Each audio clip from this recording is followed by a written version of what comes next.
ಇತ್ತೀಚೆಗೆ ಹೇಗಾಗಿದೆ ಅಂತಂದ್ರೆ ಜನರ ತಮ್ಮ ಅನಿವಾರ್ಯತೆಯನ್ನೇ ಕೆಲವರು ಲಾಭವಾಗಿ ಇಟ್ಕೊಂಡು ಮಾಡ್ಕೊಳ್ತಾ ಇದ್ದಾರೆ. ಹೇಗೆ?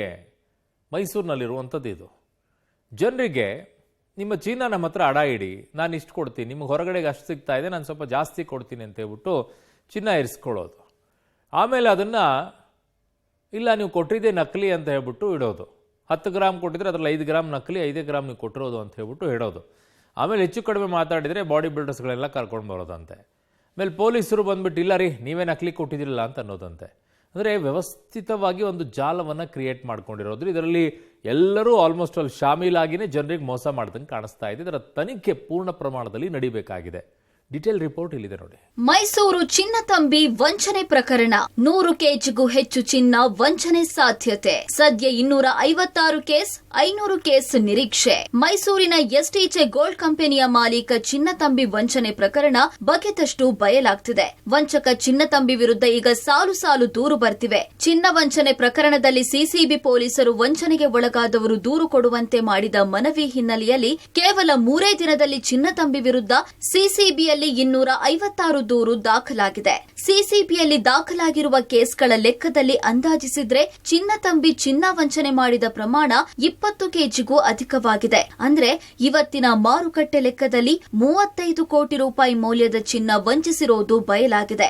ಒಟ್ಟಾರೆ ಚಿನ್ನತಂಬಿ ದೋಖಾ ಬಗ್ಗೆ ಅಧಿಕೃತ ದೂರುಗಳು ದಾಖಲಾದಂತೆ ಆಗಿದೆ. ಕಡಿಮೆ ಬಡ್ಡಿ ಹೆಸರಿನಲ್ಲಿ ಚಿನ್ನತಂಬಿ ಬಹುದೊಡ್ಡ ಚಿನ್ನದ ಮೋಸವನ್ನ ಅಮಾಯಕ ಜನರಿಗೆ ಮಾಡಿರುವಂತದ್ದು ಈಗ ಸ್ಪಷ್ಟವಾಗ್ತಾ ಇದೆ.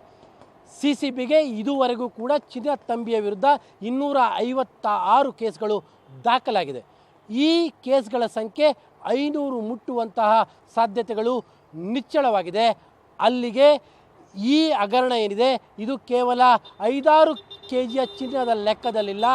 ಚಿನ್ನದ ವಂಚನೆಯ ಲೆಕ್ಕವೇ 100 ಕೆಜಿ ದಾಟುವಂತಹದ್ದು ಸ್ಪಷ್ಟವಾಗಿ ಕಂಡು ಬರ್ತಾ ಇದೆ. ಇಡೀ ಪ್ರಕರಣದಲ್ಲಿ ಚಿನ್ನತಂಬಿ ಸುಮಾರು 100 ಕೆಜಿಗೂ ಅಧಿಕ ಚಿನ್ನ ವಂಚಿಸಿರುವ ಸಾಧ್ಯತೆ ಪೊಲೀಸರಿಗೆ ಕಾಣ್ತಾ ಇದೆ.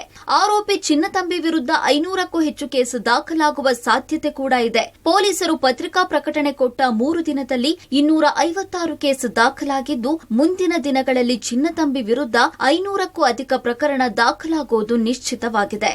ದೂರುದಾರರು ದಾಖಲೆಗಳ ಸಮೇತ ದೂರು ಕೊಟ್ಟಿದ್ದಾರೆ. ರಾಜ್ಯದ ಬೇರೆ ಬೇರೆ ಜಿಲ್ಲೆಗಳಿಂದ ಬರಬೇಕಾಗಿರುವ ಜನ ಪೊಲೀಸರಿಗೆ ದೂರವಾಣಿಯಲ್ಲಿಯೇ ಮಾಹಿತಿ ನೀಡುತ್ತಿದ್ದಾರೆ. ಅಲ್ಲಿಗೆ ಚಿನ್ನತಂಬಿ 100 ಕೆಜಿಗೂ ಅಧಿಕ ಚಿನ್ನ ವಂಚಿಸಿರೋದು ಖಚಿತವಾಗ್ತಾ ಇದೆ. ಬೆಂಗಳೂರಲ್ಲಿ 118 ಗ್ರಾಮ್ ಚಿನ್ನ ಇಟ್ಟಿರ್ತೀವಿ, ಪೆಟ್ರೋಲ್ ಬ್ಯಾಂಕ್ ಅಂತ ಹೇಳಿ. ನಮ್ಮ ಮನೆಯವ್ರಿಗೆ ಆಕ್ಸಿಡೆಂಟ್ ಆಗಿರುತ್ತೆ, ಆ ಸ್ವಲ್ಪ ಸಾಲ ಮಾಡ್ಕೊಂಡಿರ್ತೀವಿ, ಬಡ್ಡಿನೂ ಕಟ್ಟಕ್ ಆಗ್ತಾ ಇರಲ್ಲ.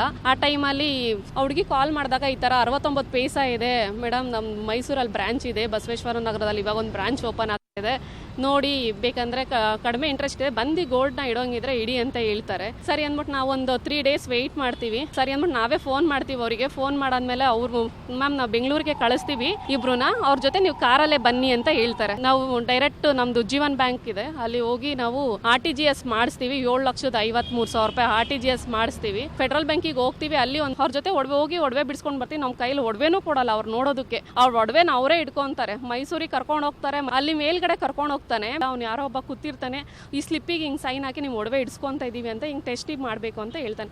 ಸರಿ ಟೆಸ್ಟ್ ತಾನೆ ಅಂದ್ಬಿಟ್ಟು ನಾವೇನ್ ಮಾಡ್ತೀವಿ, ಅದಕ್ಕೊಂದು ಸೈನ್ ಹಾಕ್ತೀವಿ. ಆ ಪೇಪರಿಗೆ ಸೈನ್ ಹಾಕಿದ್ಮೇಲೆ ಗೋಲ್ಡ್ನ ಏನ್ ಮಾಡ್ತಾನೆ, ವಿತೌಟ್ ಪರ್ಮಿಷನ್ ಗೋಲ್ಡ್ನ ಕರಗಿಸ್ತಾನೆ. ಸರಿ ಆಯ್ತು ಅಂದ್ಬಿಟ್ಟು ನಮ್ಗೆ ಏನ್ ಕರಗಿಸ್ತೆ ಹಂಗೆ ಹೆಂಗೆ ಅಂತ ಕೇಳಿದಾಗ, ಇಲ್ಲ ಕರಗಿಸಿದೀವಿ ಒಡವೆನ, ನೀನ್ ದುಡ್ಡಿಡು 7 ಲಕ್ಷ ದುಡ್ಡಿಡು ಅಂತಾರೆ. ಚಿನ್ನತಂಬಿ ಕೆಜಿ ಬಂಗಾರ ವಂಚನೆ ಪ್ರಕರಣಕ್ಕೆ ಎಂಟ್ರಿ ಕೊಡುತ್ತಾ ಇಡಿ. ಪ್ರಕರಣದಲ್ಲಿ ತನಿಖೆಗೆ ಸಿಐಡಿ ಇಡಿ ಎಂಟ್ರಿ ಕೊಡಬಹುದು ಎನ್ನಲಾಗ್ತಾ ಇದೆ. ಚಿನ್ನತಂಬಿಯ ಚಿನ್ನ ವಂಚನೆ ವ್ಯಾಪ್ತಿ ಬಹು ವಿಸ್ತಾರ ಹಿನ್ನೆಲೆ ಅವನ ಮೇಲೆ ಕೇಸ್ಗಳು ಗಣನೀಯ ಸಂಖ್ಯೆಯಲ್ಲಿ ಏರಿಕೆ ಕಂಡಿದೆ. ಇನ್ನು ಚಿನ್ನತಂಬಿಯಿಂದ ವಂಚನೆಗೊಳಗಾದವರಲ್ಲಿ ಮೈಸೂರು ಮತ್ತು ಬೆಂಗಳೂರು ಮಂದಿಯೇ ಹೆಚ್ಚಾಗಿದ್ದಾರೆ. ಕೇಸ್ಗೆ ಇಡಿ ಎಂಟ್ರಿ ಆಗೋದು ಬಹುತೇಕ ನಿಶ್ಚಿತ ಎನ್ನಲಾಗ್ತಿದೆ. ಚಿನ್ನತಂಬಿಯ ಚಿನ್ನ ವಂಚನೆ ಪ್ರಕರಣದ ತನಿಖೆಯ ವಿಚಾರದಲ್ಲಿ ಯಾವುದೇ ಕ್ಷಣದಲ್ಲಾದರೂ ಕೂಡ ಈ ಕೇಸಿಗೆ ಇಡಿ ಎಂಟ್ರಿ ಆಗುವಂಥದ್ದು ಸ್ಪಷ್ಟವಾಗ್ತಾ ಇದೆ. ಯಾಕಂದರೆ ಇಲ್ಲಿ ಮನಿ ಲ್ಯಾಂಡ್ರಿಂಗ್ ಆಗಿರುವಂಥದ್ದು ಮೇಲ್ನೋಟಕ್ಕೆ ಗೊತ್ತಾಗ್ತಾ ಇರುವಂಥದ್ದು. ಅದರ ಜೊತೆಗೆ ಇಲ್ಲಿ ಹೆಚ್ಚು ಕಡಿಮೆ 1,000 ಕೋಟಿ ರೂಪಾಯಿನಷ್ಟು ವಂಚನೆ ಆಗಿರುವಂಥ ಹಿನ್ನೆಲೆಯಲ್ಲಿ ಯಾವುದೇ ಕ್ಷಣದಲ್ಲಾದರೂ ಕೂಡ ಈ ಪ್ರಕರಣಕ್ಕೆ ಇಡಿ ಎಂಟ್ರಿ ಆಗುವಂಥದ್ದು ನಿಶ್ಚಿತ. ಮೈಸೂರು ಪೊಲೀಸರೇ ಚಿನ್ನತಂಬಿಯ ಬೆನ್ನಿಗಿದ್ದಾರೆ. ಬಿಜೆಪಿ ಶಾಸಕ ಶ್ರೀವತ್ಸ ಗಂಭೀರ ಆರೋಪ. ಚಿನ್ನತಂಬಿ ವಂಚನೆ ಪ್ರಕರಣದ ಚೆಂಡು ಪೊಲೀಸ್ ಮಹಾನಿರ್ದೇಶಕ ಡಾಕ್ಟರ್ ಸಲೀಂ ಕಚೇರಿ ತಲುಪಿದೆ. ಮೈಸೂರಿನ ಬಿಜೆಪಿ ಶಾಸಕ ಶ್ರೀವತ್ಸ ಚಿನ್ನದ ವಂಚನೆಯ ದೂರನ್ನ ಡಾಕ್ಟರ್ ಸಲೀಂಗೆ ತಲುಪಿಸಿದ್ದಾರೆ.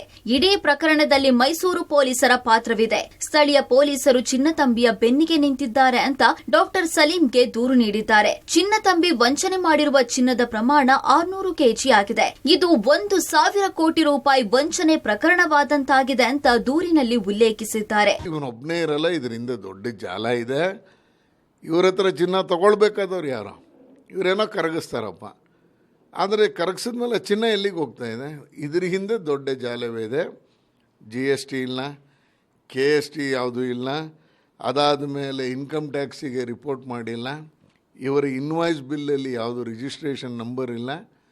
ಇಷ್ಟೆಲ್ಲ ಇದ್ದು ಅನತಿ ದೂರದಲ್ಲಿಯೇ ಕುವೆಂಪು ನಗರ ಪೊಲೀಸ್ ಸ್ಟೇಷನ್ನು ಇದ್ದು ಆ ಪೊಲೀಸರ ನಿಷ್ಕ್ರಿಯತೆಯ ಕಾರಣಕ್ಕೆ ಇವತ್ತು ಸಾವಿರಾರು ಜನ ಇದನ್ನು ಚಿನ್ನವನ್ನು ಕಳ್ಕೊಂಡಿದ್ದಾರೆ ಅಂತ ಹೇಳಿದ್ರೆ ತಪ್ಪಾಗಲಾರ್ದು. ಆ ಹಿನ್ನೆಲೆಯಲ್ಲಿ ಸಲೀಂ ಅವ್ರಿಗೆ ಹೇಳಿದ್ದೀನಿ, ಫಸ್ಟ್ ಆ ಸ್ಟೇಷನ್ಲಿ ಯಾರ್ಯಾರು ಇದ್ರಲ್ಲ ಅವರಷ್ಟು ಜನ ಮೇಲೂ ಕೇಸನ್ನು ದಾಖಲಿಸಬೇಕು. ಒಟ್ಟಾರೆ ಚಿನ್ನತಂಬಿಯ ಚಿನ್ನದ ವಂಚನೆಯ ಆಳ ಬಹುದೊಡ್ಡ ಮಟ್ಟಕ್ಕೆ ಇಳಿತಾ ಇರೋದು ಸ್ಪಷ್ಟ. KP Nagaraj, public TV, Mysuru.